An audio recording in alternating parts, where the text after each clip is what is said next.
आपलं लग्न होऊ शकत नाही मी अशा शब्दामध्ये सचिनला बोलले. तो बोलला काहीही झालं तुला पळून घेऊन जाईल पण लग्न मात्र तुझ्याशीच करेल. झालं असं की ज्यावेळेस आम्ही कोल्हापूरवरून आलो होतो, लव्ह स्टोरी पार्ट 6मध्ये बाय द वे तुमचं स्वागत आहे. तर पार्ट 1पासून 6पर्यंत मी बऱ्याच गोष्टी शेअर केल्या, तुम्ही ते पण बघा.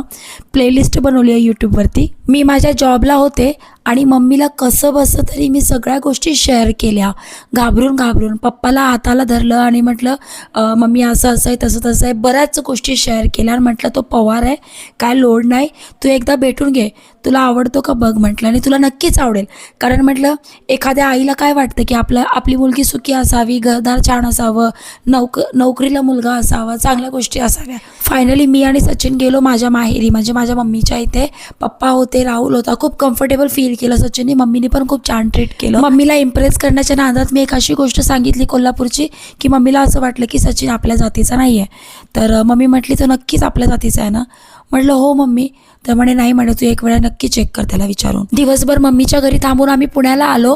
आणि मी जेव्हा सचिनला विचारलं की सर तुमची कास्ट कुठली आहे, त्यांनी असं असं सांगितलं. मग मी म्हटलं की सर आपलं लग्न होऊ शकत नाही कारण की माझी मम्मी बिलकुल अलाव करणार नाही.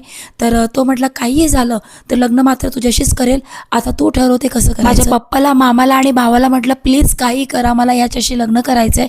आणि पुढे काय झालं ना ह्याचा मी व्हिडिओ लवकरच टाकणार आहे.